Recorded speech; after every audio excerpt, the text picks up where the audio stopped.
Ini ang DigiCast Negros 10, ang top 10 ng mga balita sa Negros Island region. Ang amon ni kadulong sa inyo kagyari ng mga top stories of the day. Today's August 28, 2025, Webes nga adlaw. Mga PDL sa sulod sa Negros Occidental District Jail naghimo sang aksyon protesta. NBI nagsugod na sa investigasyon sa Ghost Project sa San Carlos City. Grade 2 estudyante nalumos sa irigasyon. LPA sulod sa PAR, isa na kabagyo. Kag sa good vibes, nagapaisol sa salakyan nga senior citizen sa guwasang isa ka fast food chain. Gintagaan sa birthday celebration. Inatanan sa DigiCast Negros 10.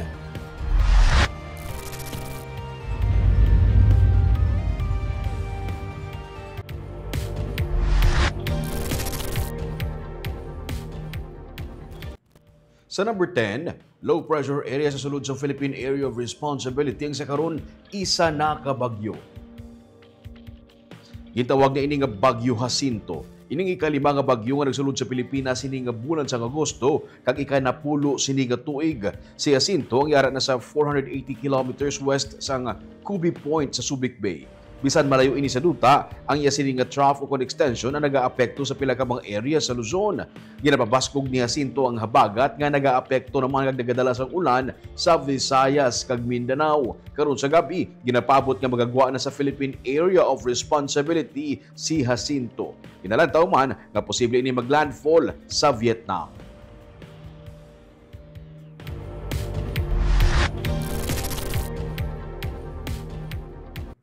Sa number 9, isa ka amay nga nasapuan patay sa Barangay Tangub sa Bacolod City, posible na kuryente.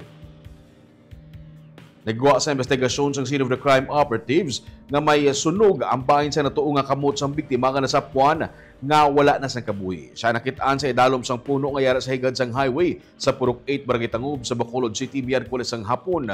Sang nagpangita sang ID ang kapulisan agud nga makilala ang biktima. May nakuha sa iya nga kahita nga may unod nga tutor kag isa ka sachet sa ginususpetsuhan shabu. Ginsiling ni Captain Greek Kayaw, hepe sang Police Station 8 nga posible na kuryente ang lalaki bangod mga alas 11 sang aga. Nakitaan ini siya nga may ginaguyod nga mga kuryente. Naghulat pa ang kapulisan sa pamilya sang biktima kung ipaydalom ang bangkay sa autopsy agud may baluan ang gintunaan sa iya kamatayon. Wala sa may nakita nga foul play ang kapulisan bangod magluwas sa paso sa kamot sa biktima, wala na siya sang iban pa nga mga pilas sa lawas. Suno kay Kayaw, anay maintenance personnel sa isa ka ospital ang biktima kag matinlo ang record sa biktima sa police station.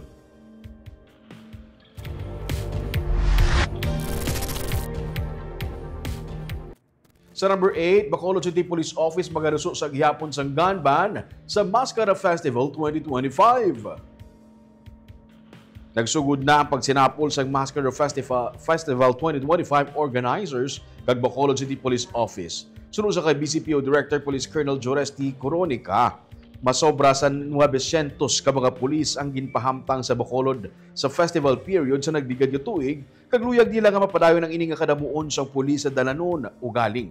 Isa sa mga hangkat nga ginatubang karon sang PNP nga kundiin kuwaw ng dugang nga mga puwersa sang pulis. Sa nagligad abi nga mga festival, sa Iloilo nagahalin ang dugang nga mga pulis, pero subungan na paidalom na sa Negros Island region ang Bacolod City, diri lang sa isla sang Negros kag Siquijor magakuha sang dugang nga puwersa ang mga pulis. Pero para kay Coronica, masarangan ini sa gihapon kag mapangitaan sang solusyon. Ilaman sa gihapon ni garuso ang pagpatumon sang gun ban sa tiun sang festival nga magasugod sa October 1 tubtob sa October 19.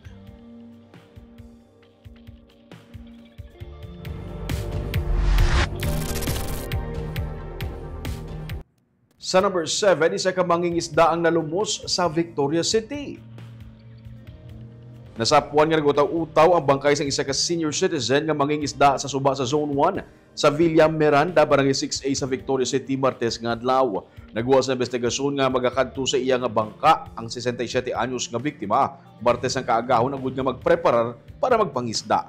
Makaliga ring isa ka oras, ginpangita siya sang iya asawa apang wala na inimakitaan. Pasado na 7 sang aga, may isa ka mangingisda nga magasakay kuntani sa bangka ang nakadepara sa nagutaw-utaw nga lawas sa biktima. Wala naman sa may nakitaan nga pila sa lawas sang senior citizen.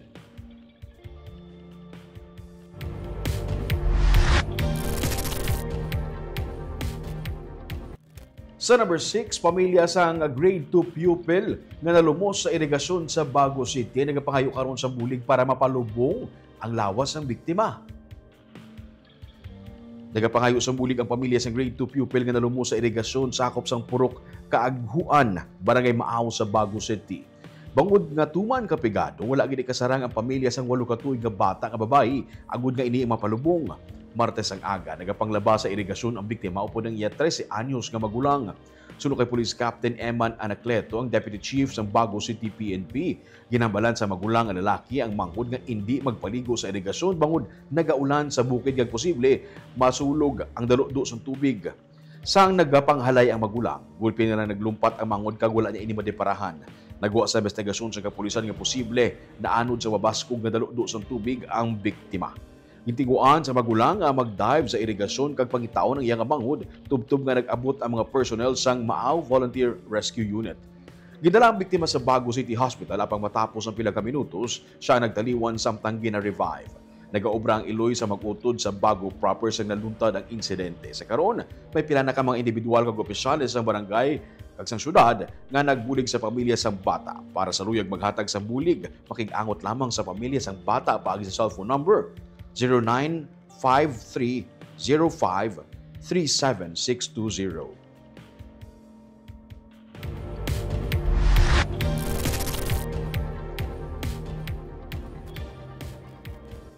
Sa number 5, napatay bangod sang dengue sa Bacolod City na dugangan sang isa. Sa karon may masobra na sa 700 ka mga dengue cases nga na-record sa Bacolod City.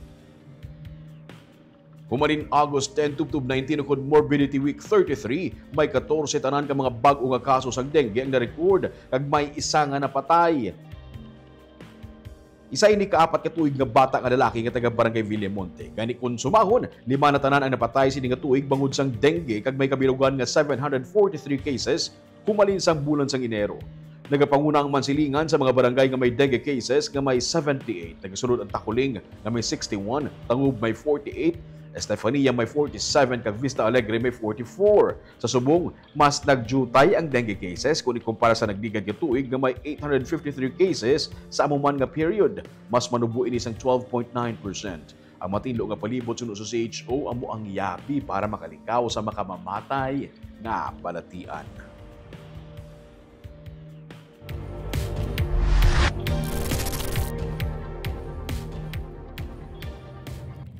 Sa number 4, may pila ka mga LGU ang nagkansela sang klase subong adlaw bangod sa mabunok nga pag-ulan.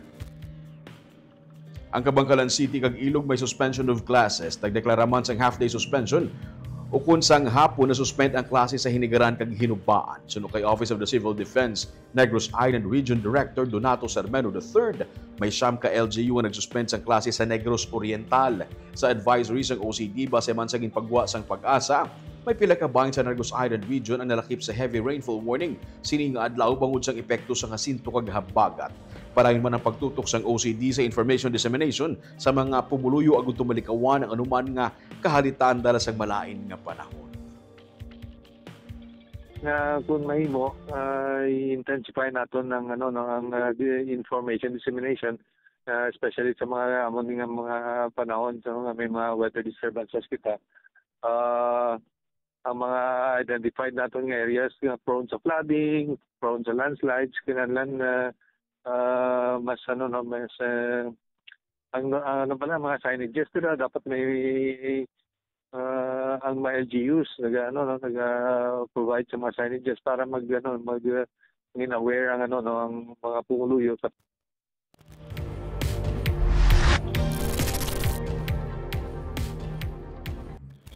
Sa number 3, EMB Negros Island Region ang nag-deny sa ginahingyo karon sang Hacienda Asia Plantations Incorporated ukon happy nga paglift sang cease and desist order batok sa mga earth-moving activities sang kumpanya sa Banwa sang Candoni.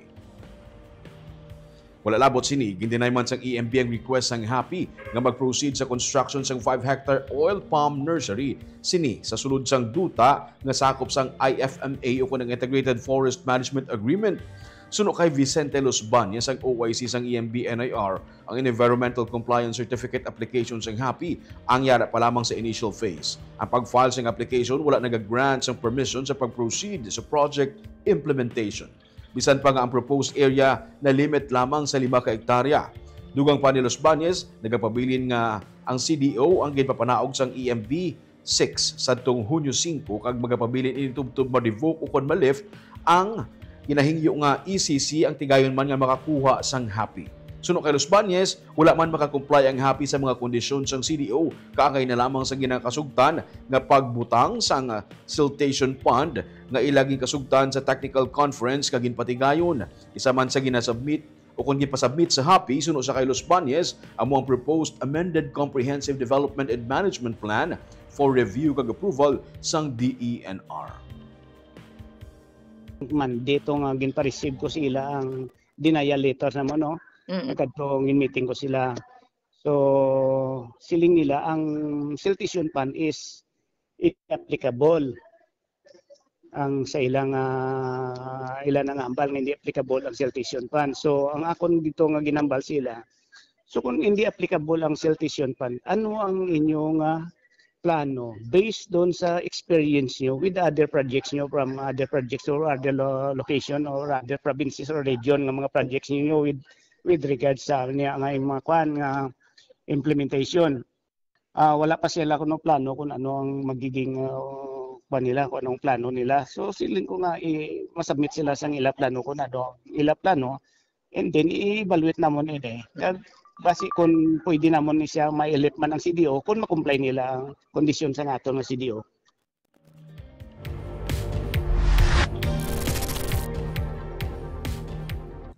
Sa number 2, opisyal na nga nagsugod ang pagpangusisa sa National Bureau of Investigation o NBI sa ginareklamo nga ghost project sa San Carlos City. Opisyal na o konsulo sa kay Joe Recalex Alingasa, ang spokesperson sang syudad. Kahapon, nagpadulong sa San Carlos City ang tiglawasang NBI-NIR kag nakasugilanon sila kay Mayor Renato Gustilo. Opisyal na nga ginlunsar ang pagpangusisa kag angot diri suno sa kay Alingasa, nagingyo ang NBI sa bahin sang LGU nga hindi na mag-release sa ano nga pahayag angot sa issue pending sa investigasyon. August 18 siya nagsulat kay NBI Director Jaime Santiago si Mayor Renato Gustilo kag nagingyo sa pagpangusisa sa 306 million pesos nga balor sang suno sa iya mga ghost flood projects sa San Carlos City upod ang 3 ka mga contractors. Ini mga contractor nagalakip sang EKC Construction and Aggregates OB nga nabase sa La Trinidad, Benguet, Haben General Contracting Engineering Services sa Baguio, Benguet, kag APO Construction sa Mountain Province. Suno kay Gustilo, ang LGU wala nakasulod sa anuman nga kontrata sa sining mga kumpanya kag ang iya nga mga lagda nga nalakip sa mga dokumento gikan sa Notice of Award padulong sa Certificate of Final Acceptance ang ginpeke. Ginpeke man ang pirma sang isa ka engineer suno sa kasulat ni Gustilo. Nahibaluan lamang ang among mga anomalous nga mga transactions suno kay Gustilo sa nagsulat ang Procurement Service ng Department of Public Works and Highways Central Office para ma-confirm ang authenticity sa mga documents angot sa among mga proyekto. Nag-meet sila kagapon nun and they already launched the investigation.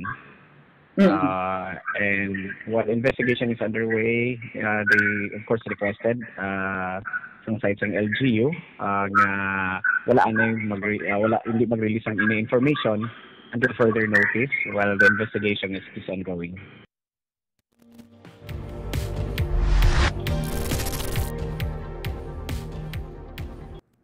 Kag sa numero 1 sa mga balita subong adlaw. Mga persons deprived of liberty nagpatigayon sa aksyon protesta sa Negros Occidental District Jail sa Baguio City. Panawagan nila nga pagkakakas sa bago nga jail warden bangod sa mga bago sini nga mga patakaran. Samtang BJMP nagpaatag nga may mga bago nga patakaran bangod sa mga dalago nga insidente nga nagluntad sa BJMP facility. Yaring report. Nagasinggitan sa ibabaw sa isa sa mga building sa sulod sang compound sa Negros Occidental District Jail sa Barangay Tabunan sa Baguio City ini mga persons deprived of liberty o kun PDL. Samtang may bitbit nga placards nga pahalinon ang bago nga jail warden nga si Jail Chief Inspector Attorney Crisrel Awe.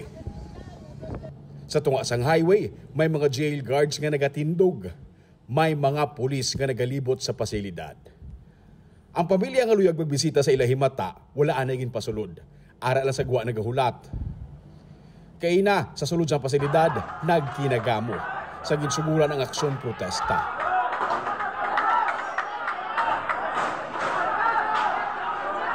May tear gas nga ginaligar, ginaboy sa mga PDL. Arayo, tear gas kami nilaw.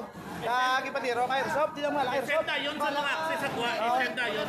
Sunod sa isa sa mga iloy nga si Nene, base maglubok na ang mga sudan nga dala niya para sa iya anak nga isa ka PDL sa sulod. Sang una, ginabalan sila nga dapat hilaw lang ang pagkaon ng dalon kag sa sulod na lutuon, subong hindi naman kuno pwede. Kailangan ng patakaran. Kaya mayo ka na sa manaplapa kami, mapugadto kami sa isa ka bulan. Tagaan na namon ng bata namon sa kabilog nga isda na. Amo lang na. Ay, hindi na pwede. Kaya ang ginapakaon nila, hindi man amo gamit. Pati kuno ang mga asawa sa PDL nga ginatugutan sad to mag-overnight sa sulod upod ang ilang mga mister ang wala naman ginatugutan. Wala magatubang ang warden sa media pero nag-abot ang spokesperson sa BJMP Negros Island Region nga si Jail Senior Inspector Attorney June Venray umadhay para magpaathag. Nagsugod lang man kuno ang pag-react sa mga PDL sa nangin mas istrikto na sa sulod. Ini ang resulta man sang duha ka mga insidente. Sa nagligad nga bulan, may nag-attempt nga tiruhon ng isa ka jail guard. Ang ikaduha, sang Domingo gid lamang, may na-recover nga pusil nga ginpilak sa sulod sang pasilidad gikan sa gwa. It was thrown from the outside. So ang amon nga roving officer nakabati sa sang sound pad. May pad nga sound, and upon inspection makita niya may isa ka bagay wrapped in a packaging tape. Pagbukas niya it is a caliber 45 firearm. Ikaduha, wala na gitugutan ang cash sa sulod sang pasilidad nga ginapatuman man sa iban nga mga pasilidad sang BJMP sa Pilipinas. Imbis nga cash, coupon ang ginagamit.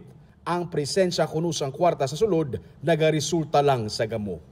So actually ginatanaw na mo na because ang money ever since is amo na siya ang nagahatag sang influence, power sang isa ka PDL over the other PDL. So it's the purpose of the coupon system or cashless system is very noble. So natingala kami that they are against it. They are against such implementation. If kung gusto nila is humane, matawag, peaceful nga environment sa sulod sa trade. Patag niya, hindi bawal ang hilaw nga pagkaon, kag hindi man bawal ang paghulid sang mise sa ilang nga mga PDL nga mister. Mas estrikto lang subong matapos ang duha ka mga insidente. Kung wala gin pasulod ang pagkaon kag ang mga bisita subong adlaw, idabangod sang mainit pa nga sitwasyon sa sulod sang NODJ. Ang tear gas kag rubber bullets ang ginagamit lamang kung delikado ng sitwasyon, paathag niya. As of press time, padayon ang istoryahanay sa tunga sa mga PDL kag BJMP management para mapakalma sila kag mapathagan sa mga panibag-o nga mga patakaran sa sulod.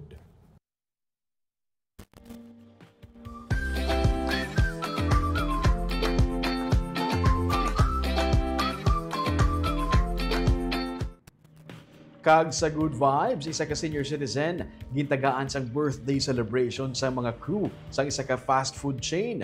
Nag-viral ang video sa among celebration gani natagaan pagid sang mga regalo ang among senior citizen. Yaring report.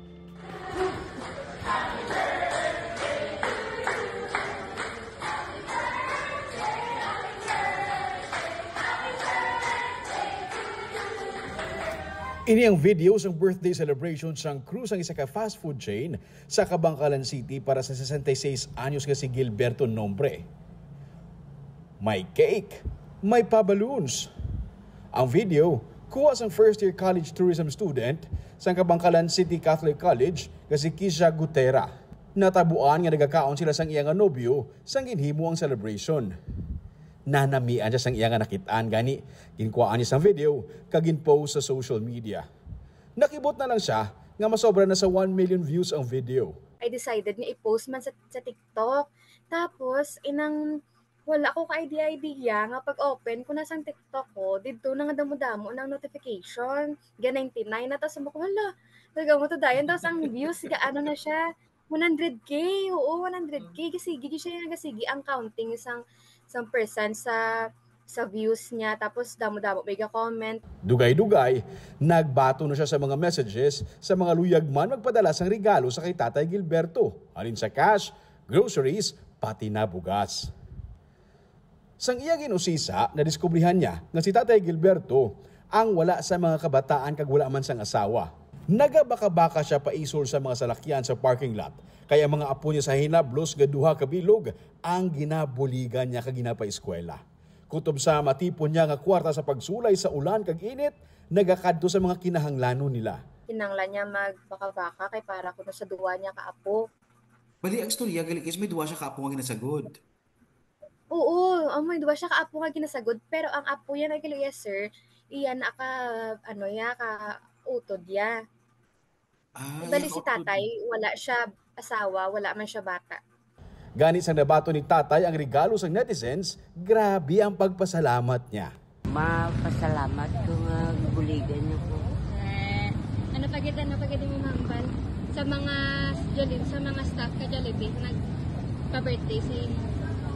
Si Ricky, bulig siya ko. Kanang lang gambul sa Ricky. Paglupog ko, siya bulig siya ko. Siya. Suno kay Kisha, dako ang iya nga kalipay sa mga amusining nga sitwasyon nga may nagakabuligan siya. Gani damo pa sa kunusang plano para kay tatay. Yung gamit, ito bila sir ni Lord Sir How, that time nga siguro grabe man sir ang storya ni tatay nga halin siya 2019 sa may Jollibee first branch. Pioneer na sa sir, upod sila sa manager nga si Sir Ricky. Tapos, maybe it's really time nga magkit-anay gid kami ni tatay so that inang mabuhin-buhinan man balang iya bala nga sacrifice bala towards other people man bala kay hindi laman iya mga apong ginabuligan niya man ang mga iban nga tao. Dugang pa niya, nagapakita lamang ini nga kung ginagamit sa maayo nga pamaagi ang social media, dako ini nga bulig nga mabatian ang mga wala sang tingog parehos kay Tatay Gilberto. Ang social media, very powerful tool, no? Basta ginagamit na siya sa intsakto nga pamaagi. Shoutout anay sa aton nga live viewers subong hapon si GAQ Lapore, may hapon DJCast kag NIR labi binigay kay sa Ruming. Watching from New Zealand, shoutout kay RM Lapore kag Nanay Leia sa Barangay Bato sa Gay City. Salamat kag halong kamutanan. Lynn Superio, Binalon, mayong gabi Choy Ruming, DJCast Dragos, keep safe everyone. And God bless Gerardo Marquez. Mayong hapon sa Ruming, DJCast Dragos. Happy viewing from Purok Sambag, Barangay Mandalagan. Salvador Española. Mayong hapon, DJCast Dragos. Mayong hapon sa Ruming. Nene Grande. Good evening, Choy Ruming, DJCast Dragos watching live. Happy Blessed Thursday. Si Rubirosa Cordero Tumalban. Mayong hapon, DJCast Negros. Kag si Ma'am Rubirosa Cordero Tumalban watching from Rodriguez, Rizal. Kagamuyad tong top 10 stories of the day. Tubtub sa buwas ako si Romeo Subaldo. Mayong gabi.